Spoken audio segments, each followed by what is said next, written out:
meron na tayong pang breakfast. Good morning everyone. Thank you sa pasalubong. Yan. From Okada.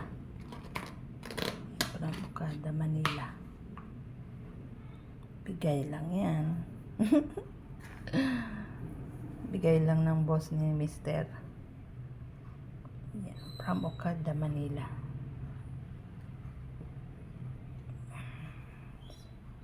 Diba sarap yan, sarap. Kasama pa yung kutsara at saka tissue. Dalawa.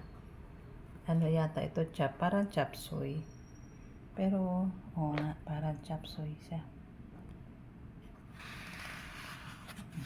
Ayan.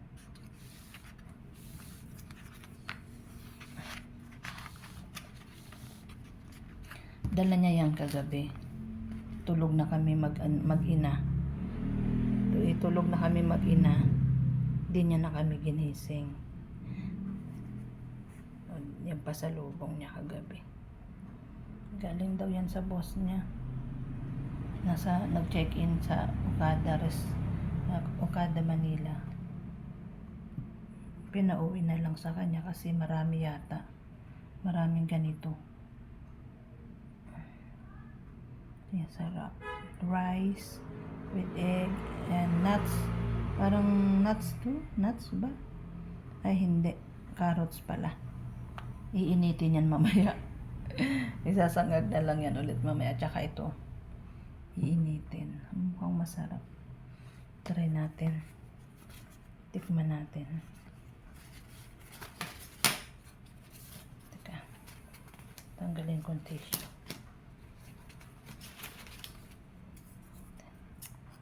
Tikman natin.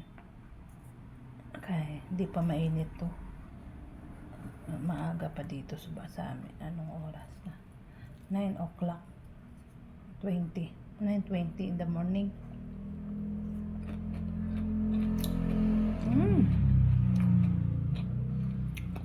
Crunchy siya. Yung cabbage. Medyo crunchy.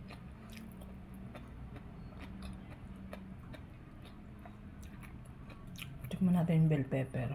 Nakain ako ng bell pepper.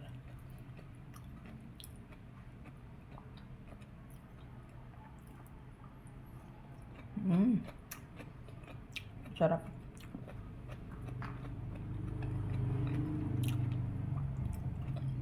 Yung rice, tikman natin. Minsan lang makatikim si Osang nito. Minsan lang makatikim si Osang ng ganyan.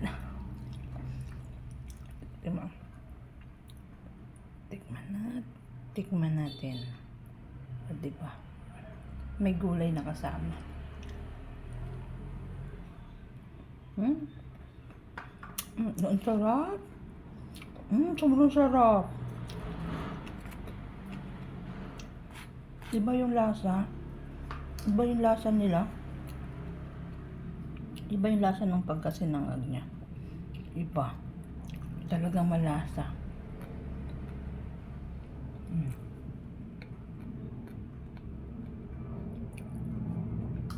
Yummy. Merong parang ham. Ayan o. May ham. Tapos ayan o. Ham ang halo niya. Ham. Yung manipis na karne. Yun. Manipis na karne. Ayan.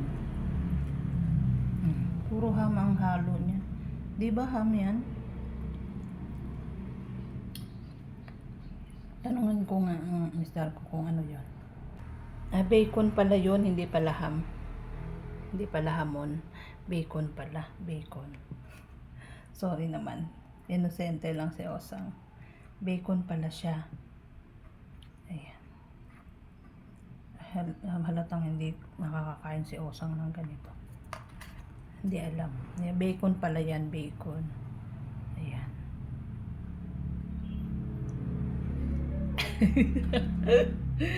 Inosente si Osang. Halatang hindi nakakakain ng ganito eh. O, diba? Ang daming laman. Ang daming laman niya. Sa ilalim. Ang daming laman sa ilalim. Ang daming bacon. Sarap! Ang breakfast ni Osang today. Yummy, yummy. Thank you guys for watching. Don't forget to like and subscribe. Bye-bye. Thank you guys.